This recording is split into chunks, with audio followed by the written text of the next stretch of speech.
Le bulletin d'information avec Chérif Dia, bourse des étudiants. L'État débloque 3,83 milliards pour régulariser les paiements. Oui, après plusieurs rencontres entre le ministre de l'Enseignement supérieur, le professeur Daouda Ngom, le directeur des bourses, tout comme le collectif des étudiants de l'UCAD, des solutions ont été proposées pour mettre fin à la crise des bourses, renseigne un communiqué de la direction des bourses. La première mesure prévoit le paiement de la bourse de Master 1 pour l'année académique 2025-2026 et celle des Master 2 pour l'année 2026-2027 et plus de 12 338 étudiants en retard recevront une allocation exceptionnelle de 115 000 francs CFA en sus des 24 mois réglementaires. Pour les étudiants de Master 2, plusieurs dispositions sont prévues.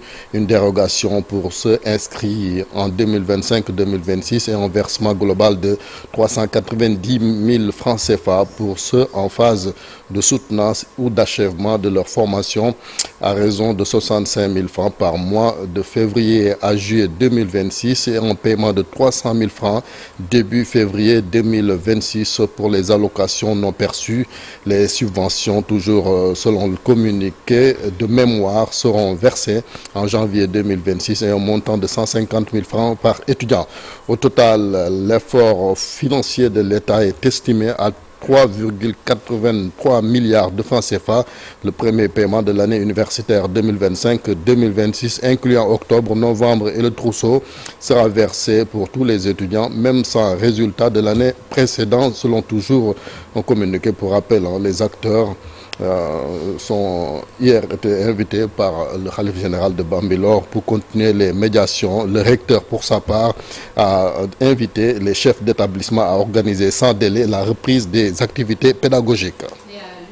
Toujours, les affrontements ont fait plusieurs blessés, dont 139 secourus par la Croix-Rouge. Oui, la Croix-Rouge sénégalaise qui a publié hier lundi un premier bilan des affrontements survenus mercredi 3 décembre 2025 aux abords du campus social de l'université Cheikh Anta Diop de Dakar. Selon l'organisation humanitaire, 139 blessés ont été secourus par les volontaires mobilisés tout au long de la journée et les victimes majoritairement des étudiants, mais aussi des travailleurs du coude, des commerçants comptent donc parmi ces victimes 56 femmes, 83 hommes et puis parmi les blessés aussi il y a une quinzaine de cas qui ont nécessité une évacuation vers les structures hospitalières, 13 à l'hôpital général Idrissa Pouye de Grand Yoff, 2 à l'hôpital principal.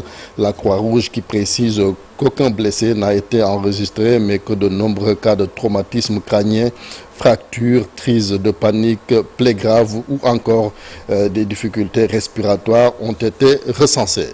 Et tout cela au menu de l'actu commenté, tout juste après la revue de presse respect des délais dans la construction des infrastructures de l'État. Déthié Fall promet une rigueur militaire. Oui, le ministre des Infrastructures qui était à l'Assemblée nationale pour l'adoption du budget de son ministère a assuré de sa volonté de veiller plus que par le passé au respect des délais et la qualité des ouvrages. Il ne sera plus toléré qu'une entreprise gagne un marché, prenne de l'argent du Sénégal et en fasse ce qu'elle veut, a averti le ministre que nous écoutons.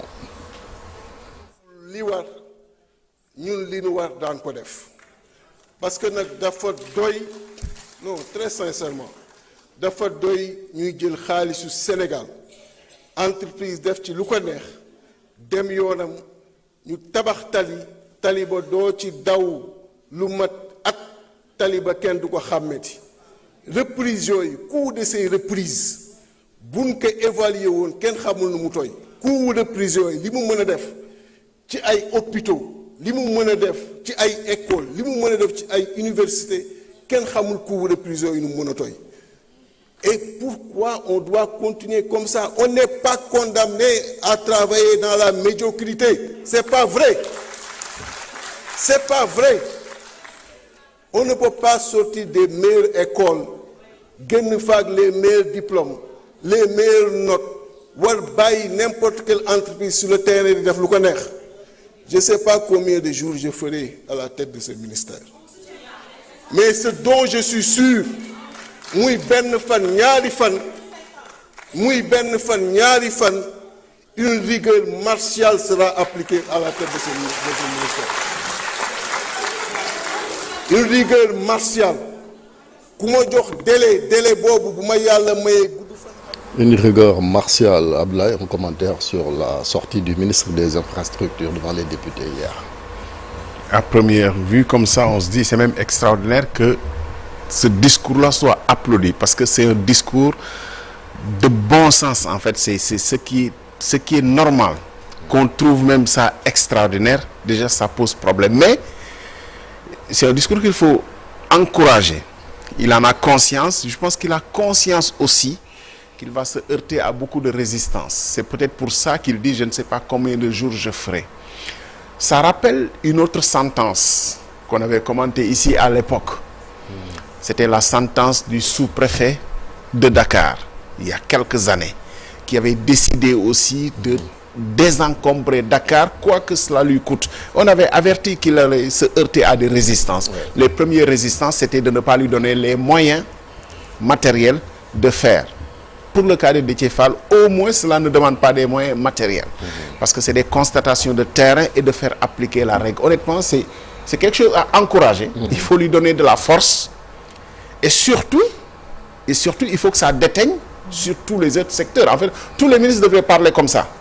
Mais cela fait écho aux propos du Premier ministre. Rappelez-vous, quand il a réuni ce séminaire gouvernemental pour dire que désormais, chaque acte posé aura un responsable. Cela fait écho à ce discours du Premier ministre.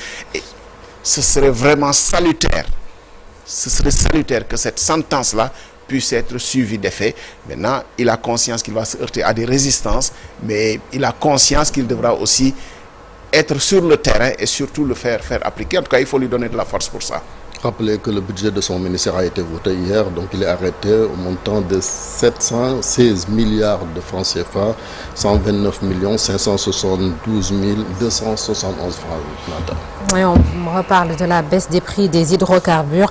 Les gérants des stations-service dénoncent la méthode du gouvernement. Oui, le secrétaire général Ibrahima Fall qui estime que le gouvernement aurait dû d'abord prendre des mesures pour ajuster les prix à la pompe avant que les services du commerce ne commencent à infliger des amendes aux stations n'ayant pas encore procédé au changement, car hier dans les localités comme Mouré et Kaolack, certains gérants de stations-service ont même été interpellés. Nous écoutons Ibrahima Fall interrogé par Abdoulaye Diop.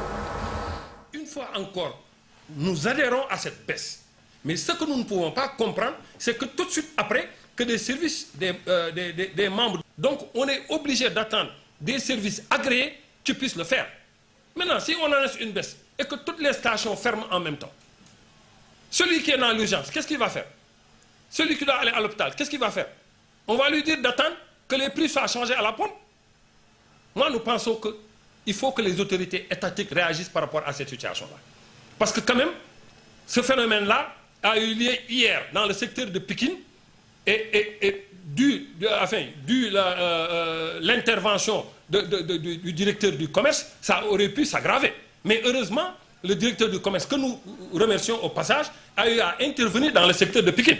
Mais le problème demeure à Mbour et à Kaolack. Nous, les gérants de stations, nous restons solidaires.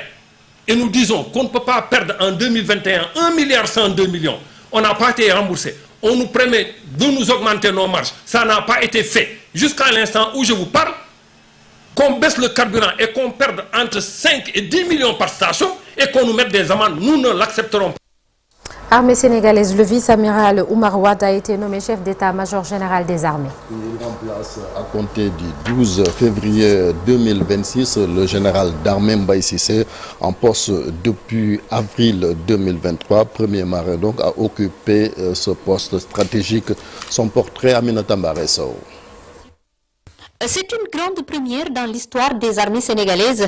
Un officier de la marine promu chef d'état-major général des armées, le vice-amiral Oumar Wade, est nommé par le président de la République Bassirou Diomaye Faye comme chef d'état-major général des armées. Il remplace le général d'armée Mbaye Cissé. Depuis avril 2023, le vice-amiral Oumar Wade était à la tête de l'état-major particulier du président de la République, une nomination historique à la tête du chef d'état-major général des armées, jusque-là occupée par des gradés de l'armée. Ce choix peut être considéré comme un choix stratégique dans un contexte régional et sous-régional sujet à plusieurs tensions d'ordre géopolitique. Le vice-amiral Oumar Wade est également réputé comme étant un homme bien connaisseur des questions relatives à la défense, mais également à la sécurité. Il est également connu comme étant un homme discipliné, un fin connaisseur de toutes les questions relatives aux questions de l'armée, mais également aux questions de défense et de sécurité. Son arrivée au chef d'état-major général des armées pourrait également être considérée comme un atout afin de renforcer la synergie des différentes composantes de l'armée. Elle pourrait également être mise à profit pour davantage combiner les forces pour une armée beaucoup plus efficace, aussi bien dans les luttes terrestres, mais également marines. Voilà Nata, c'était tout pour l'actualité nationale. Merci beaucoup Chérif, à tout à l'heure pour la version Wolof de l'actualité nationale. Et ce sera sous forme de brève. La condition de la femme en Afrique et particulièrement au Nigeria, au menu d'un jour au Sénégal, un jour dans le monde. Des groupes armés s'en prennent souvent à des jeunes filles et à des femmes à travers des kidnappings. On se souvient de l'enlèvement des lycéennes de Chibok. C'était en 2014. Mais ce matin, on remonte plus loin dans l'histoire du Nigeria pour évoquer une lutte engagée par des femmes. Le 9 décembre 1929, des milliers de femmes engagent une marche de protestation contre la hausse des impôts et des brutalités et les brutalités des colons britanniques. Comment cela s'est terminé, on le verra tout à l'heure dans cette rubrique. À suivre également ce matin un focus santé sur les coulisses de la prouesse historique de l'hôpital principal de Dakar. Hier, une équipe a réussi l'implantation percutanée des 2 premières valves aortiques, une première pour le Sénégal mais aussi pour l'Afrique de l'Ouest. On parle de cardiologie. Le reportage est signé Abdoulaye Diop et la revue de presse sera avec Cheikh Diop. La météo également dans la première partie. Tout de suite, l'actualité hors du Sénégal.